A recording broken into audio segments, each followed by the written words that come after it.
पाकिस्तान में अल्पसंख्यक हिंदुओं पर हो रहे अत्याचार के खिलाफ लंदन में आवाज बुलंद की जा रही है। लंदन में पाकिस्तानी दूतावास के बाहर बड़ी संख्या में लोग जमा हुए और पाकिस्तानी सरकार के खिलाफ विरोध प्रदर्शन किया। विरोध प्रदर्शन में क्या महिलाएं, क्या बच्चे और क्या बुजुर्ग, हर कोई शामिल हुआ।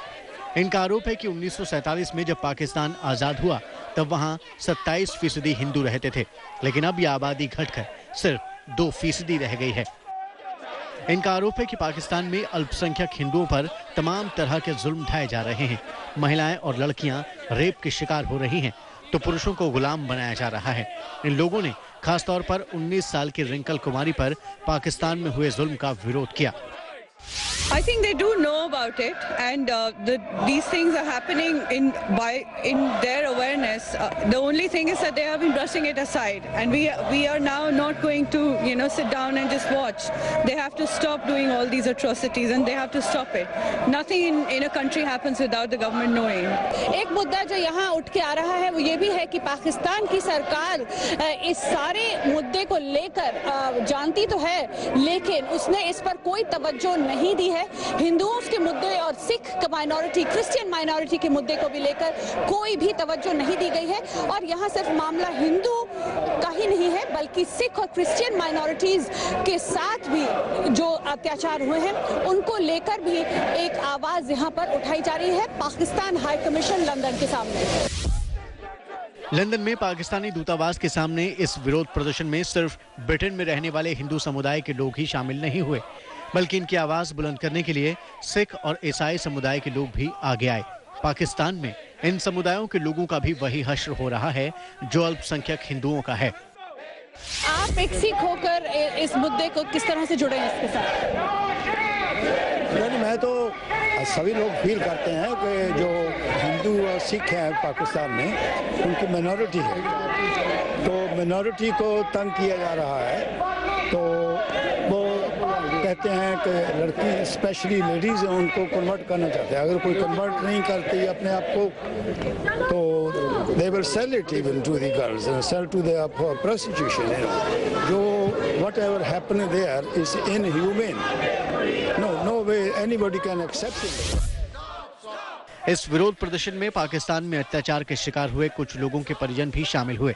लंदन में हमारी संवाददाता लवीना टंडन ने पाकिस्तान के सिंध में जुल्म के शिकार हुए ऐसे ही एक पीड़ित के परिजन से बातचीत की।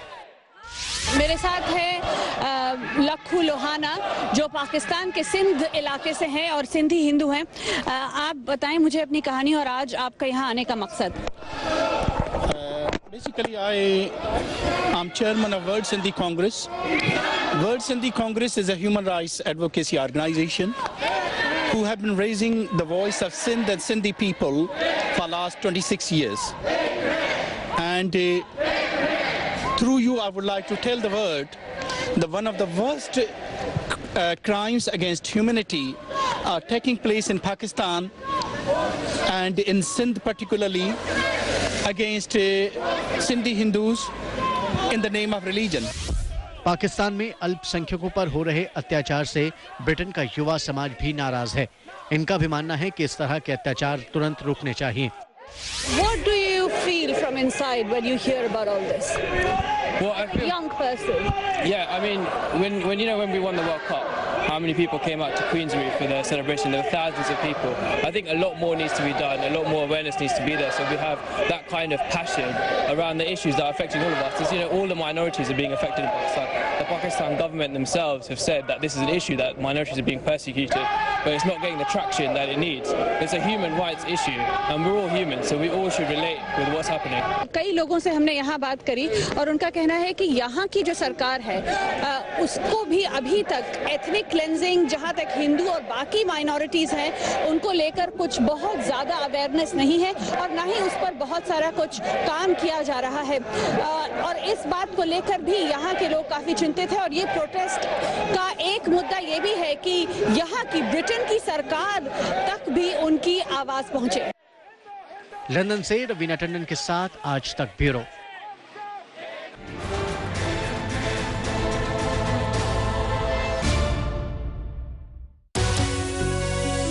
ये है टीवी टुडे नेटवर्क और आप देख रहे हैं आज तक। बंद करो पाकिस्तान।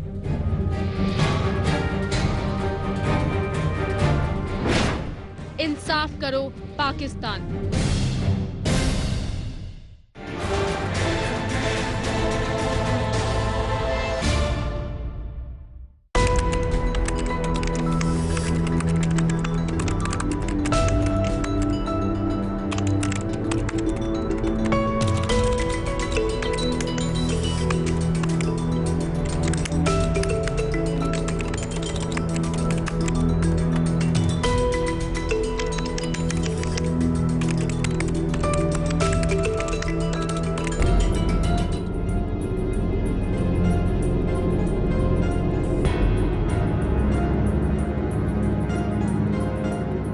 रिंकल कुमारी, डॉक्टर लता, पिंकी, अनीता, ये नाम पाकिस्तान की उन हिंदू लड़कियों की है जिनके साथ जुड़ी हैं खौफनाक कहानियां।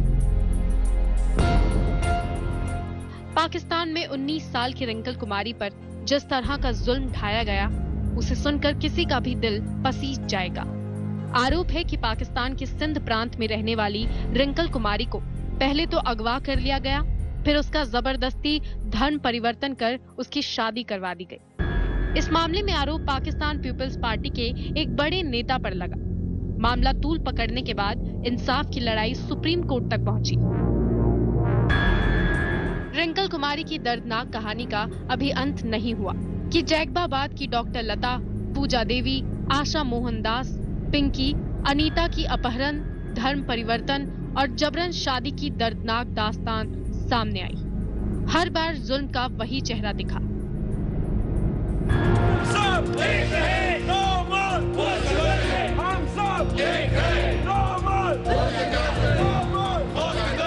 आखिरकार सब्र का बांध टूट गया और बुलंद होने लगी इंसाफ की आवाज। पाकिस्तान में आवाज दबा दी गई तो लंदन में पाकिस्तान हाई कमीशन के सामने लोगों का गुस्सा फूट पड़ा।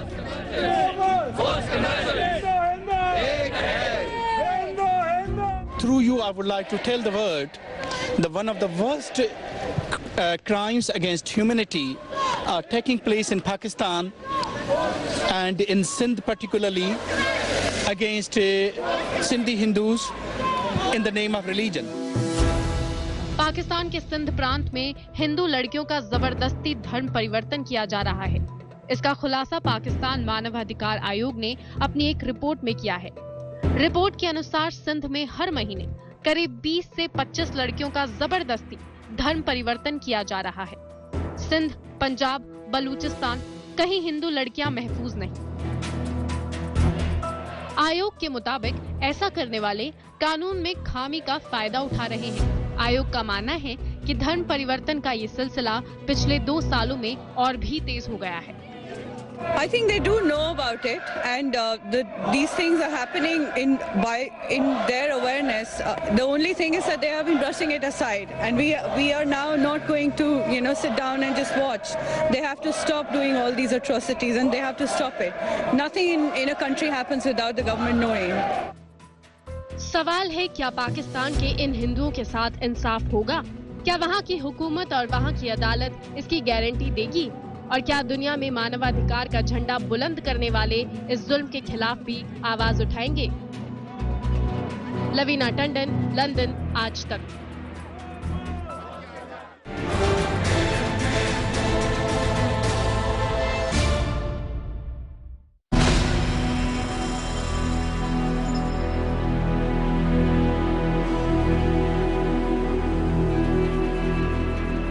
अगस्त 1947, जब लोगों ने सहा देश विभाजन का दर्द, 2 मुल्कों में बट गया हिंदुस्तान। बंटवारे के वक्त जमीन ही नहीं, दिल भी बट गया।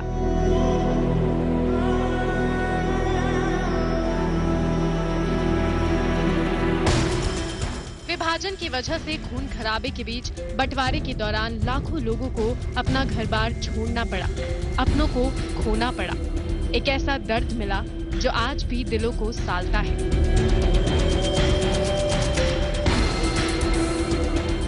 वक्त के साथ ये घाव भरा, लेकिन आज के पाकिस्तान में मानो ये दर्द आज भी ताजा है। ये बात हैरान करने वाली है। लेकिन पाकिस्तान में वहां रह रहे अल्पसंख्यक हिंदुओं के साथ जो बर्ताव हुआ वो इंसानी सभ्यता के चेहरे पर एक बदनुमा दाग है। रिंकल कुमारी की कहानी एक इक्का दुक्का मामला नहीं, बल्कि एक कौम को अपने वतन में ही धीरे धीरे खत्म होने की दर्दनाक दास्तान है। एक सोची समझी साजिश है। विभाजन के वक्त पाकिस्तान में हिंदुओं की आबादी कुल आबादी की 27% थी, जो 2014 तक आकर घटकर 2% से भी कम रह गई है। पाकिस्तान के सिंध में हिंदुओं की आबादी सबसे ज्यादा 22,80,000 के करीब है, तो पंजाब में 1,16,000 के करीब, तो तालिबान के प्रभाव वाले खैबर पख्तून के कबीलाई इलाके में महज 5,000 और बलूचिस्तान में 39,000। पाकिस्तान के मानवाधिकार आयोग के मुताबिक पाकिस्तान में रह रहे अल्पसंख्यकों की स्थिति हर लिहाज से बदतर होती जा रही है। पाकिस्तान के movement of solidarity and peace के मुताबिक हर साल 1,000 गैर मुस्लिम लड़कियों का धर्म परिवर्तन कर उन्हें मुसलमान बनाया जाता है। हर महीने औसतन 20 हिंदू लड़कियों को अगवा कर उन्हें मुसलमान बनाया जाता है। वहीं 5,000 से ज्यादा हिंदू अपने मजहब को बचाने की खातिर हर साल पाकिस्तान छोड़कर भारत या किसी और मुल्क में पनाह ले लेते हैं। उम्मीद है कि आतंक की आग में झुलस रहे पाकिस्तान के हुक्मरान और वहां के सियासदान अपने मुल्क के हिंदुओं को भी बचाने की जहमत उठाएंगे।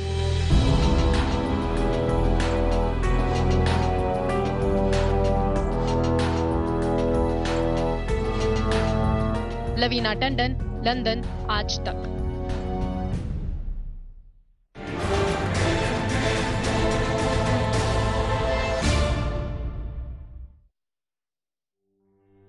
Aliyu wants the hunger to stop. He wants someone to take away his pain.